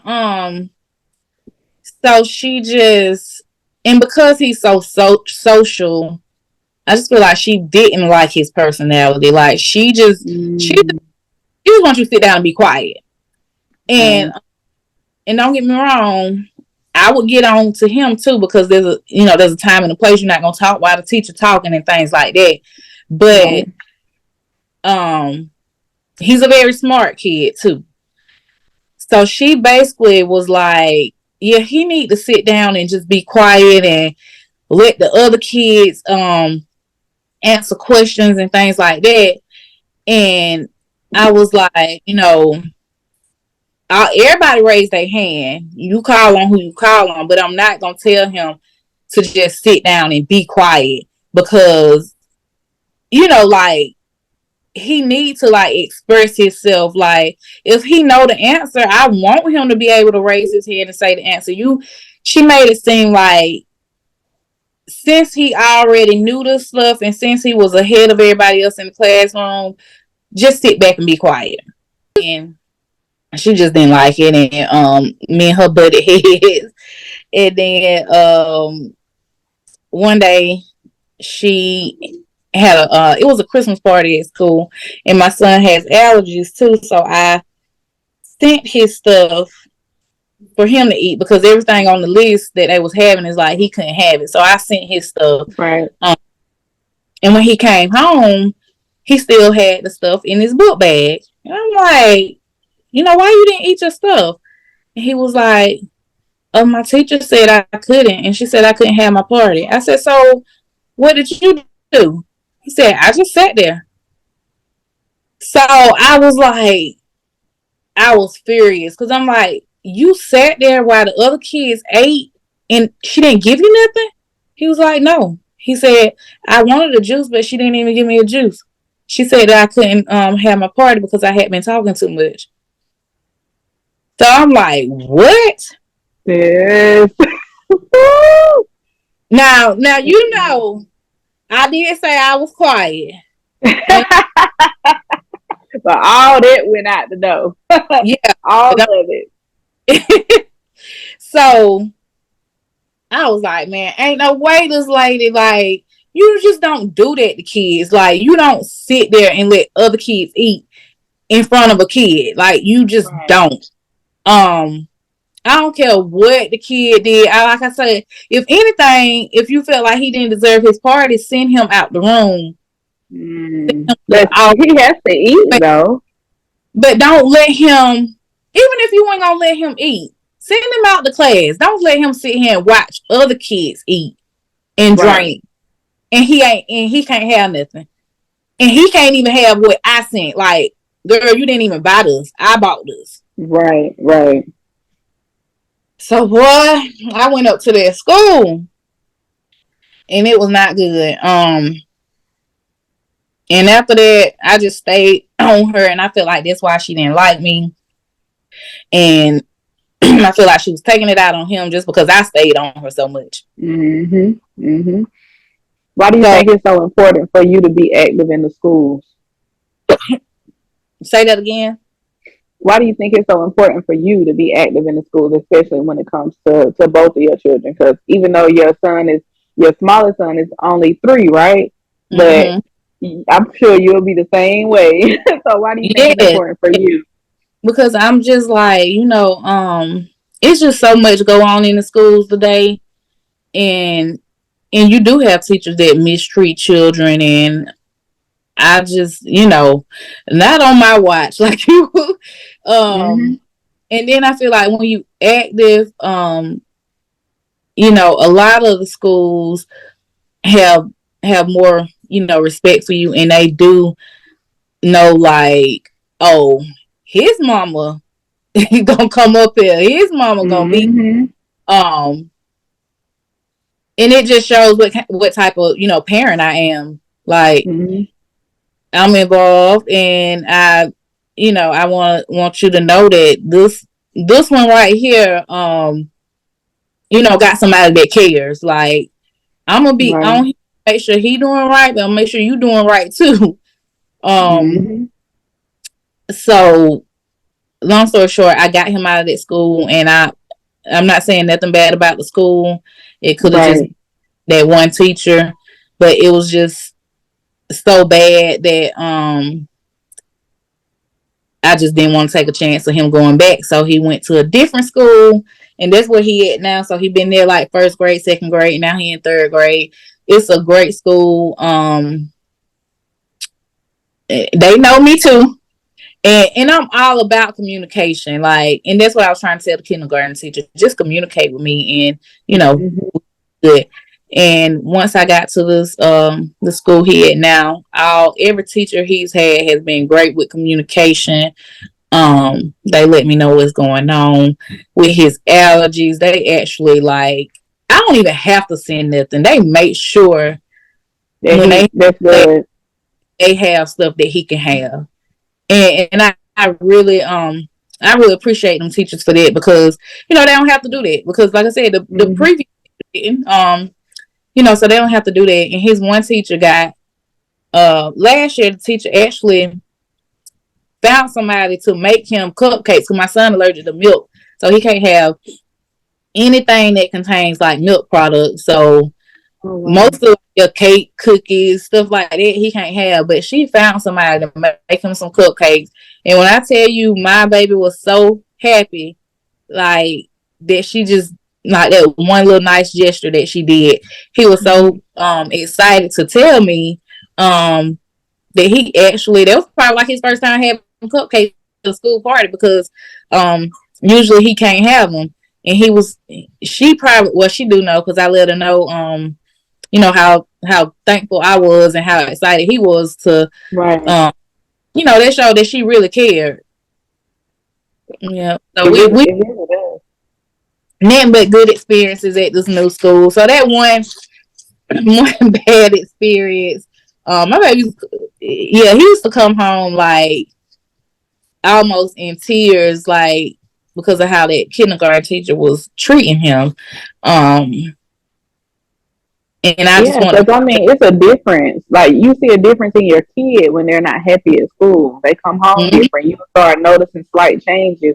And so, for people of color, especially Black and brown people, we have to be present, not for just our babies, just for other people's babies too. Because you notice when you start showing up, they're gonna change the dynamic of how they treat everybody. Because they don't want, LaQuisha mama to start showing up too. They don't want, because that's what happened.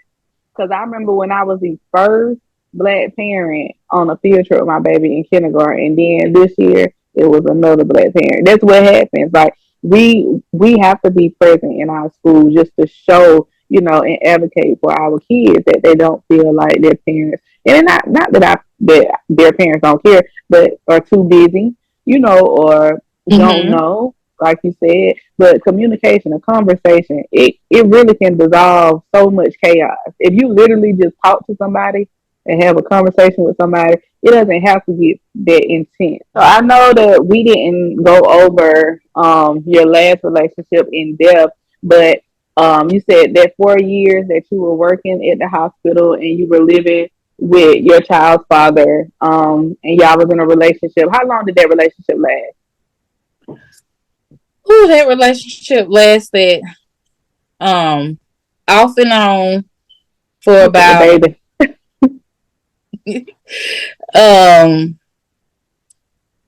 well, that relationship been off and on up until probably about 2 years ago. Um and I would say the going back to me working those 12-hour night shifts, I'll say that played a part on it too, because like I said, we were still young. So um he was going out, like if I worked every other weekend, at night, and feel like some trust issues, came up, and I'm trying to figure, I'm at work, but I'm still like, where you at, what you doing. So we ended up, I'm trying to think, when was our first breakup after my son was born. I think it was like 2018. So my son would have been 4. Um, yeah, and then we broke up for a while. Then we ended up getting back together. It's kind of just been like a off and on thing for the last few years. And I always like to ask the question, like, what was that final thing to make you walk away? Or was it several things that led up to the final thing that makes you walk away? Because I know what makes you stay, but what made you say, okay, maybe I need to kind of separate myself?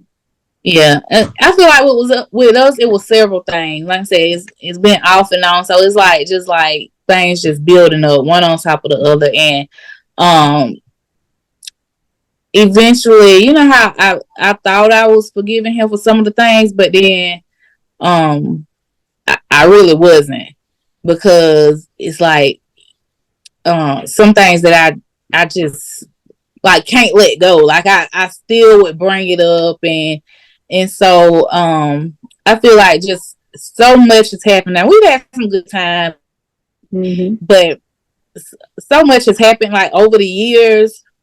Like I said, we kind of like really made it official in 2010, and like I said, up until just like a couple years ago. So that lets you know like how long A it's long been. time. Yeah. So just like a number of things just has happened, and I feel like some of it I just can't get over. And until I'm able to get over it, which I don't think I will be. So that's probably why we won't be together. I just don't think it'll work, just because so much has happened over the time frame. Do you think that seeing the dynamic of your parents' relationship helps you maneuver though with your child's father? Because your dad at one point was not living in the home, but he was still active and he was present and he was a good father. So did they give you some reassurance that still I don't have to be living with the man for him to be a good father? Like, did they give you some reassurance that it still was possible? Yes, it did.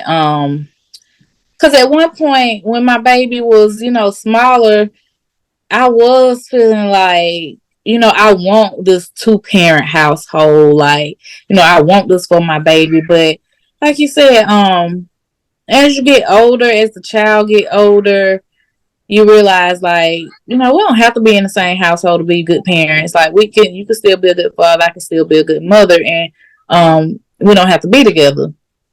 And sometimes you could be a better father and I can be a better mother if we're not together. Yeah. Um, yeah, so that did help me reassure me that everything will be okay, because I'm like, I turned out just fine. I ain't Turned have. out great. So Mm-hmm. how do you juggle mom, friend, like trying to have a social life, trying to date, how do you juggle all of these things that you're trying to do? and all of these hats that you're wearing on top of making sure that you're pregnant for your children? Whew, now it's tough. And I still haven't got out here in the dating world like I really want to, but it's a lot. My like I love a routine. I probably thrive better off a routine more than like children. Like I be needing a routine. That's a Libra. We have to have some structure now. Gotta Yeah, be balanced. like for real. For It's so real. my Monday through Friday is pretty much the same thing. Like um work, school, pick kids up from school, then home. Try to fix dinner. I do have my son in a lot of sports. Because like I said, that's the things I didn't get to do. Because the shift my mama worked. So I'm on the shift where I could take him to practice. I could pick him up from practice. I could be at all the games. So we sometimes have that in the evenings. And then on the weekend, I try to make time for my friends and have a little social life. I'm so glad my mom retired a couple months ago, so she can start keeping these kids.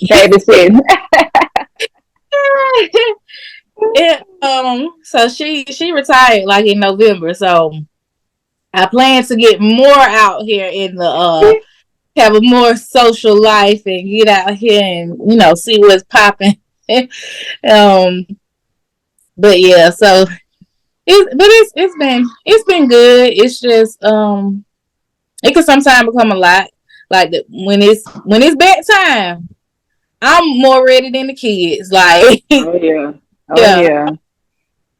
What do you think that your past experiences as far as your love life, what do you think, and even the ones that looking back that's not, that wasn't really intense, even the high school, even the middle school, like what do you think all of those relationships taught you about yourself? I feel like those relationships really taught me that I'm a good person, like loyal, like loyalty, like it's like if I'm with you, I'm with you. If I got you, I got you. And that's just the type of person I am. It's like the friends I got, most of them we've been friends for years, and I feel like that's like the two relationships that I've mentioned, those really been like almost the only two relationships just because um I feel like I'm a loyal person. Not saying that I ain't never did nothing wrong, you know what I'm saying? Right. But I just feel like my relationships have taught me loyalty and how to, just be there for somebody. It's some of the, toughest times or, when they going through different stuff. Just being there, being what you would want somebody to be to you. Oh yeah, definitely. What would you say is your love language? How do you affirm your love when you are in a relationship? Um, I would say communication. Like I'm all for communication. Like if we got good communication and we can, talk about stuff and we might be, sitting on the couch and just, talking about whatever and we get in them deep conversations with somebody and actually tell them like some of your secrets and your secrets are safe with them and their secrets are safe with you and y'all just really on that level. I love that. I love if I don't like people who can't communicate. Like if you can't communicate with me and tell me how you feel and tell me what you got going on, um, yeah, we probably ain't gonna work. Yeah, because I feel I don't like like that either. Even in just the talking stage, I think it'll show you like if this person is like for you, like or mm-hmm, not. You ain't on what you do me to do, like what you doing me to do, like what you doing or how was your day? Not I think I know pretty much all of my friends, but I feel like we like substance. Like we like to be intrigued, and so that ain't gonna cut it. You know what you're doing. Like you gonna have to come harder than that. And so when you find somebody who not only looks good on the outside, but got these other traits as well, I feel like that's where the connection lies.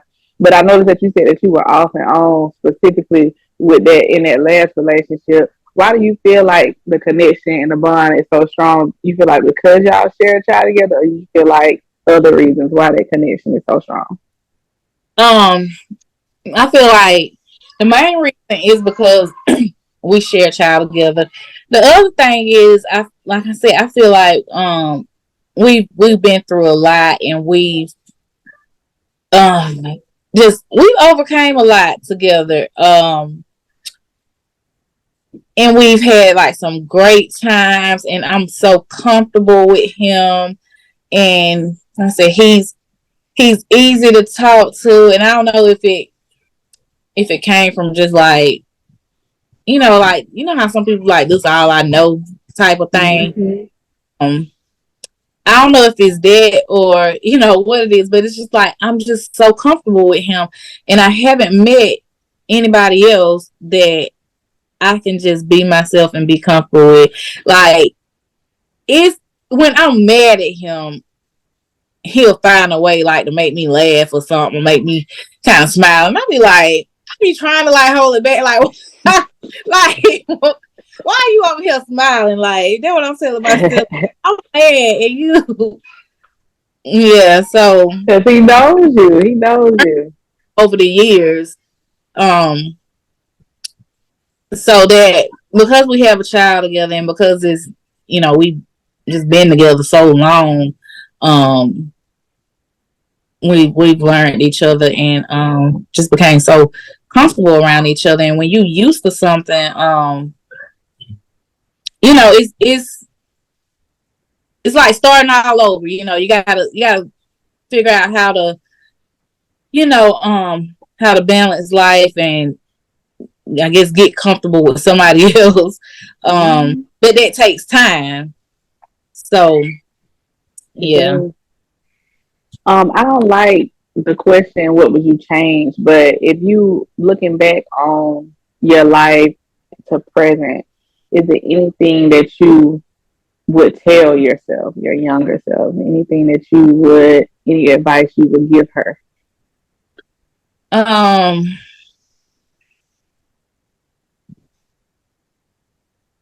That's a good one. I would say,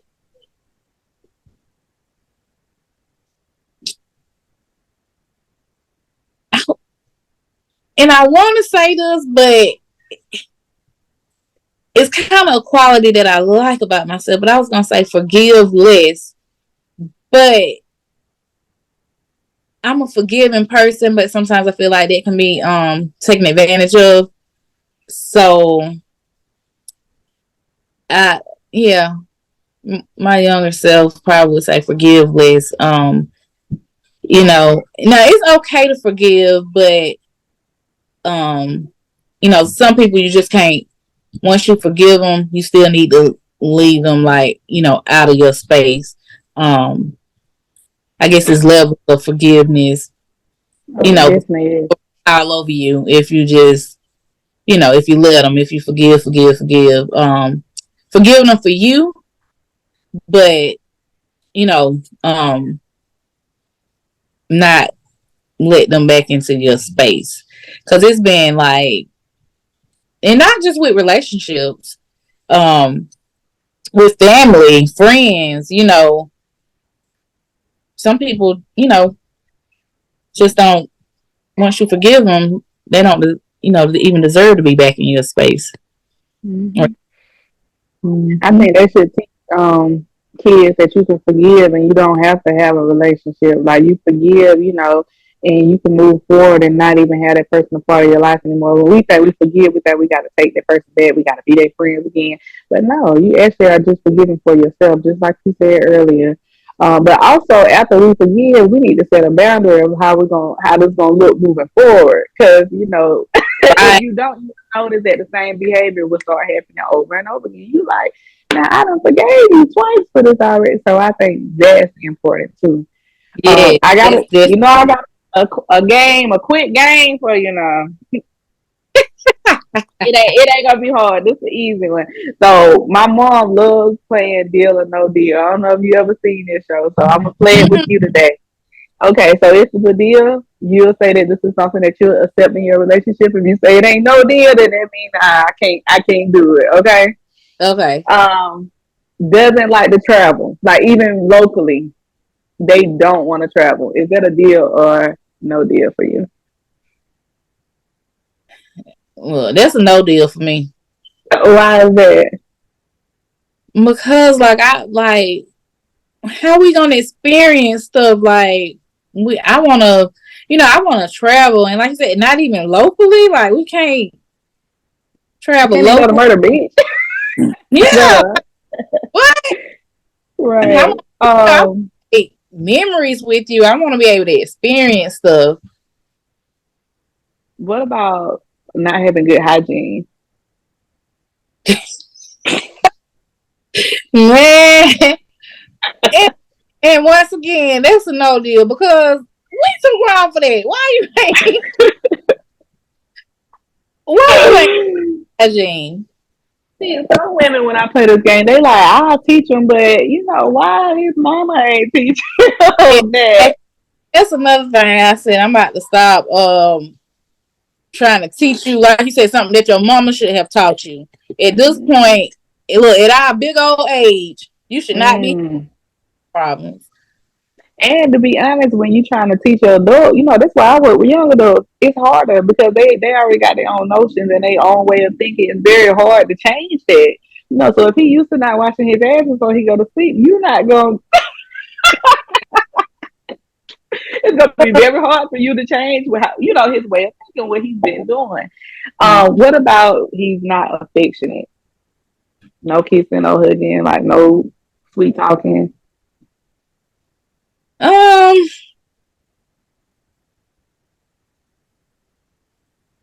Now that's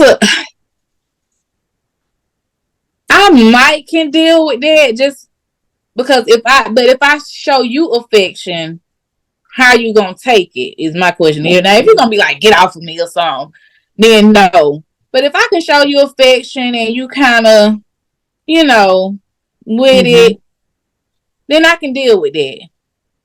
Yeah, because some You don't, men didn't. and you don't want me to show you affection either. Then I mean, what are we doing? Right. And some men didn't have affection growing up, so sometimes they don't know how to show it. So when you open them up and you start showing them, maybe sometimes they'll receive it. But like you said, and like you've been saying, communication, though, you got to say, this is something that I like. You can't have somebody start something in a relationship and mid relationship, you saying you want to change it. Because sometimes people don't change their behavior. It's the way Mm-hmm. it is. What about has a lot of pets in the home? Cats, dogs, chickens. No, I'm just playing, but have a lot of pets. Um, I can deal with that because I got a little dog barking in the background, and I will say it's a lot, and I be telling my little dog, you ain't finna be no little stinking dog running around here. We take care of. Look, he even got doggy cologne. So as long as we can keep these animals clean and our house don't stink, we good. Oh yeah, that's a big one too. Because when we were going to look for houses, the people would be gone, the pets would be gone. But when we walk in, we can smell the. I was like, oh, it has a smell if you're not keeping up with your carpet and your furniture. The whole house smelled like dog. What Yeah. about bad kids? Um, I would say I can deal with that because um like I said that they kids and with the right person in their life, you might can turn them around.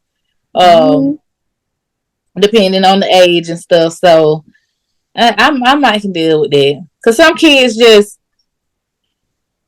you know you gotta figure out like why they bad, like what's Mm-hmm. going on, what's the reason.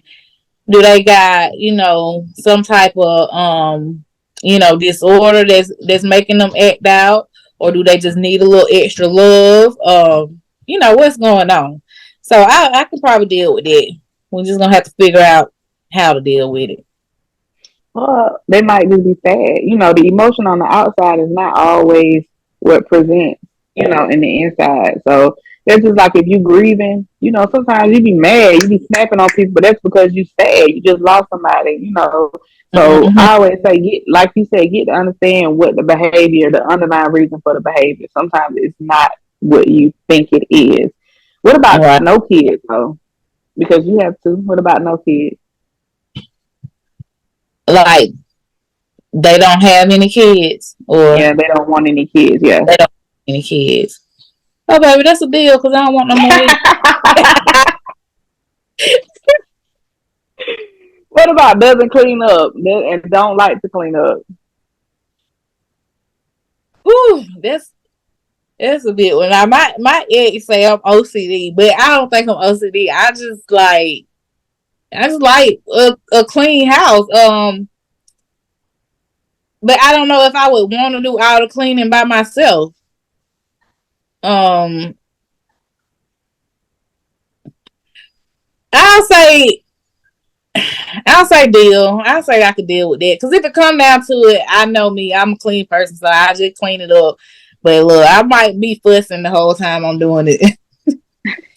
You gotta hear your mouth. All right, Mm-hmm. the last one. This is a big one. I play this at all my parties, and I love to hear the reaction. Does not give oral and is not going to bend, so they're not giving oral at all. Oh my god. Oh,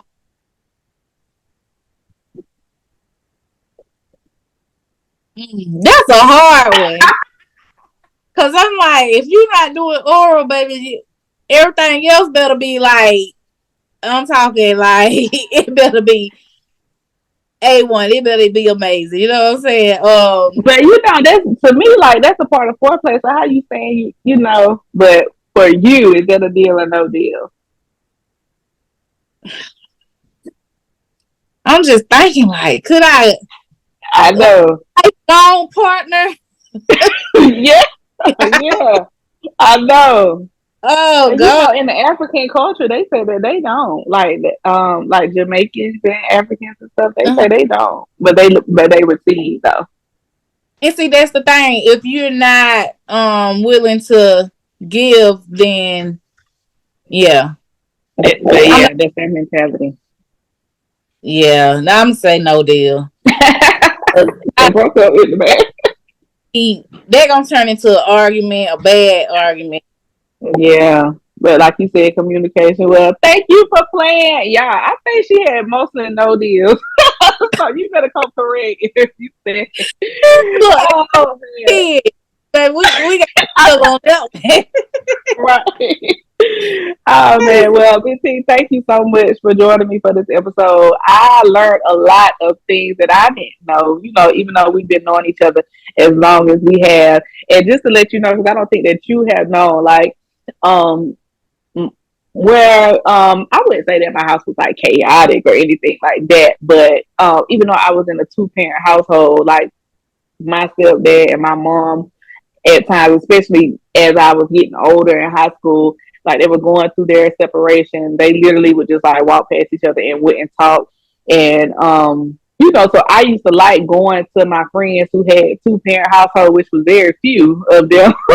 And it was like an escape for me because it was normalcy. Like it was like, yes, this is what it's supposed to feel like. And not saying that everything is perfect because nothing is perfect. No relationship is perfect. But I used to like to come to your house and feel like, man, like, this is where I would have wanted to be in.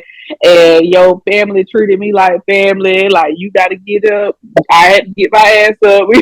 Like, as much as I wanted to sleep in, she was like, I don't care. Your aunts treated me like they was my aunts, your cousins, and so on and so on. And so, you was one of those friends where I was like, man, like I like going, over there because I feel it's structured, it's healthy, you just feel at home, and so I just want to let you know that because you probably didn't know that. And Even to this day, your mama asks about me. She asks about the kids. Your aunt. Every time I see your aunt, she always talk. You remember you used to sleep off? I'm like, yes.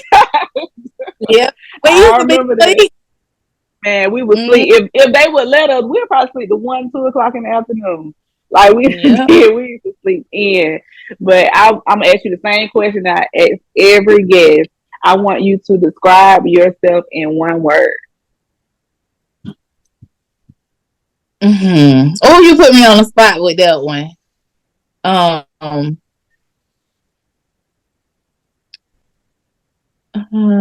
in one word, I would say caring. Oh yeah, that's a good one. And I think it's a full circle moment because that's the whole reason why you got into your field, so you can care for people. Well, like I said, thank you again for joining me for this Pillow Talk episode. And I know that this is going to motivate somebody. It's so many young girls that are, they want to get. I see them every day. They come to me. They all want to get in the medical field. They got so many questions. They don't even know where to start. They're scared about the programs and all of that. So I feel like you really are going to help somebody with letting them know I was scared, I was nervous, I was pregnant, I knew I had to get a job, all of these type things, and you letting them know what to expect, what to look forward to, and letting them know that it's different avenues. You start off one way and you end in another way. So I know that this is going to motivate somebody. I know you don't do this on occasion, but I'm glad that you were able to step out of your comfort zone and do this with me today. And so I really appreciate it. If you could let the people know where to follow you, because you may have questions that can be answered. They may have questions that can be answered from you. So I know that I'm gonna drop it in the description, but if you could just let them know where to follow you. If you got Facebook, Instagram, I'm gonna also drop your Gmail in the description below if people want to reach out to you. Okay. Yeah. So I enjoyed this too. And like you said, I stepped outside of my comfort zone. I said, I'm gonna do this for Tracy now. And enjoyed it. I thank you for, inviting me to do this, and to all the people who want to get in that medical field, I tell them go for it. Like, you got this. You can do it. I'm on Facebook, is Jaquetta Boyd. I'm on Instagram, is at Live Laugh Love 61. And then you said you're gonna put my Gmail in there. Mm-hmm. So y'all contact me, inbox me if you got any questions. My breastfeeding mamas, if you got any questions or thinking about breastfeeding, and that's another thing you got to be dedicated to. So if you just need it, hit me up and let me know. Yeah. There's something about the way she walks, the way she carries herself. Her head held high like she don't need nobody else to tell her who